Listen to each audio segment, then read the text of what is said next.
Penguatan meyakinkan innal insana lafi khusrin, sesungguhnya manusia itu sungguh benar-benar berada dalam kerugian. Sesuatu yang tidak diinginkan oleh manusia, sesuatu yang ditakuti oleh manusia. Tidak ada yang mau rugi.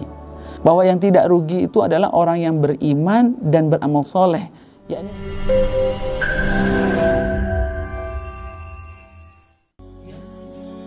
Bismillahirrahmanirrahim. Assalamualaikum warahmatullahi wabarakatuh. Alhamdulillahi rabbil alamin.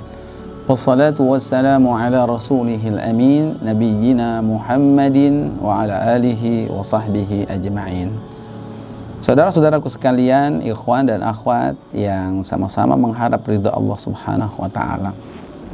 Setiap kita pasti ingin mendapatkan keuntungan dan tidak ingin mendapatkan kerugian. Apalagi keuntungannya itu adalah keuntungan dunia dan akhirat, atau kerugiannya itu adalah kerugian dunia dan akhirat. Lalu siapakah yang memiliki konsep orang yang rugi, orang yang untung, sebaik-baik konsep, sebaik-baik manhaj? Maka kita butuh petunjuk Allah Subhanahu wa ta'ala. Berikut ini Allah Subhanahu wa ta'ala memberikan petunjuk kepada kita dalam sebuah surat yang amat sangat ringkas, hanya terdiri dari 3 ayat, tetapi menetapkan prinsip-prinsip kehidupan, menjelaskan kepada kita prinsip-prinsip kesuksesan dan jalan keselamatan kita agar terhindar dari kerugian dan kebinasaan. Surat Wal Asri. A'udzu billahi minasyaitonir rajim. Bismillahirrahmanirrahim. Wal asr, demi waktu, demi masa. Allah mengawali surat ini dengan sumpah. Adalah menjadi PR kita, menjadi tugas kita adalah memahami hakikat waktu dengan sebaik-baiknya, sehingga kita benar-benar memahami betapa mendesaknya kita memahami anugerah Allah Subhanahu wa ta'ala yang bernama Al-Asr ini.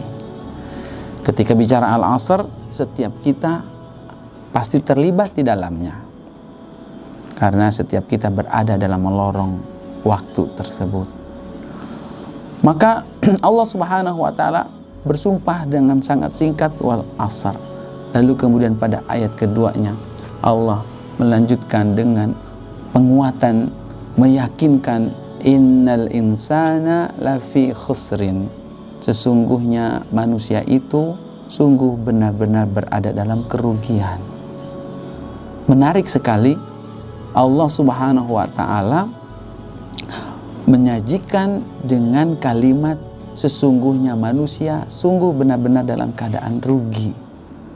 Padahal bisa saja Allah Subhanahu wa ta'ala mengungkapkan sesungguhnya manusia fi falahin, ada dalam keuntungan, ada dalam kebahagiaan apabila dia melakukan hal ini, hal itu, hal ini, hal itu. Tetapi Allah Subhanahu wa ta'ala mengungkapkannya dengan lafi khusrin, sesuatu yang tidak diinginkan oleh manusia, sesuatu yang ditakuti oleh manusia. Tidak ada yang mau rugi. Ini akan menyita perhatian kita.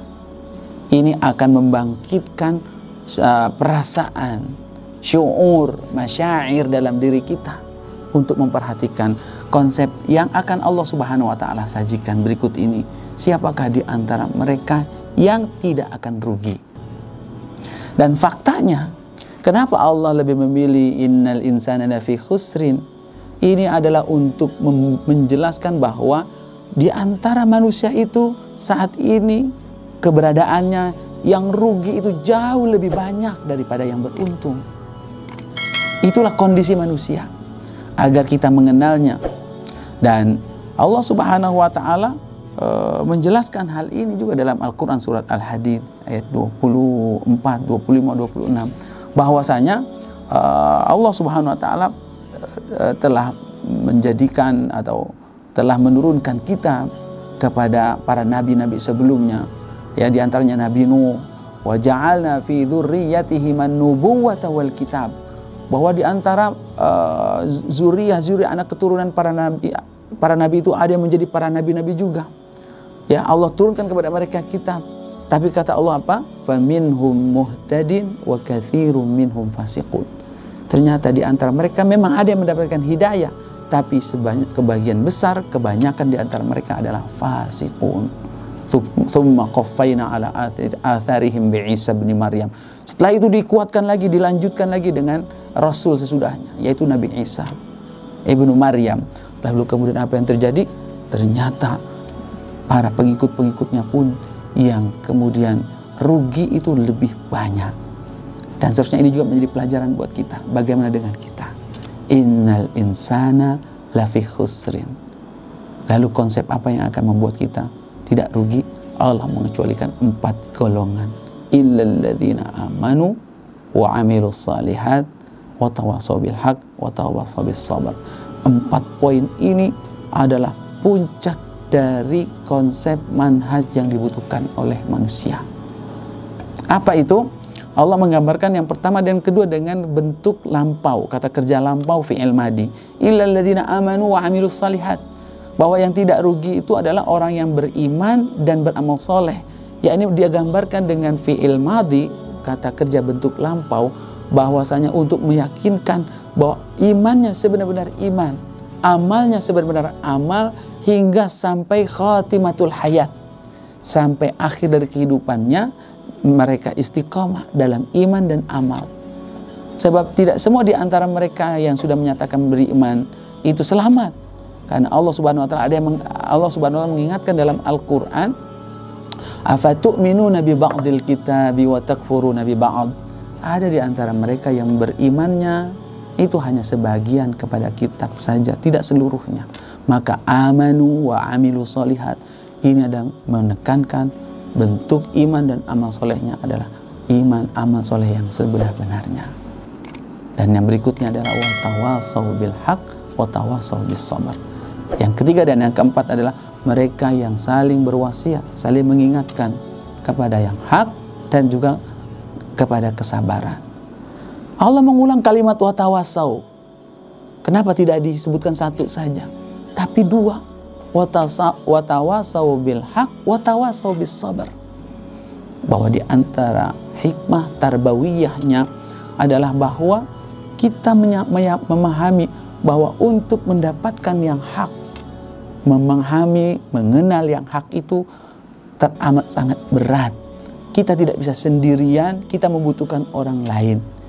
Nah, dan ketika kita sudah mendapatkan yang hak tersebut, ternyata untuk bisa istiqomah di jalan yang hak itu pun membutuhkan tawasau juga, membutuhkan kebersamaan, pertolongan orang lain. Sehingga Allah ulang kalimat wa tawasau bil haqqi wa tawasau bis sabar. Dan tidak serta-merta iman dan amal soleh kita itu menyelamatkan kita. Jika kita sendirian, jika kita tidak peduli dengan amar ma'ruf nahi munkar, kita tidak peduli dengan perkara dakwah, saling mengingatkan satu sama lain. Karena disebutkan dalam sebuah riwayat Al-Imam Abu Dawud dengan sanad yang sahih, bahwasanya seorang mukmin itu ketika dia melihat saudaranya yang zalim, lalu kemudian dia tidak menegurnya, dia tidak menasehatinya, dia membiarkannya, maka itu akan menimpakan keburukan buat orang tersebut. Maka dia membutuhkan wa tawasau bil haq wa tawasau bis sabar agar dia terkeluarkan dari kerugian. Bukankah dahulu Bani Israel itu juga dilaknat oleh Allah Subhanahu wa taala ketika mereka meninggalkan tawasau bil haq tawasau bis sabar? Maka keempat pilar ini, iman, amal soleh, tawasau bil haq, tawasau bis sabar, inilah yang akan mengeluarkan kita dari kerugian. Mudah-mudahan Allah Subhanahu wa taala membimbing kita. Wassalamualaikum warahmatullahi wabarakatuh.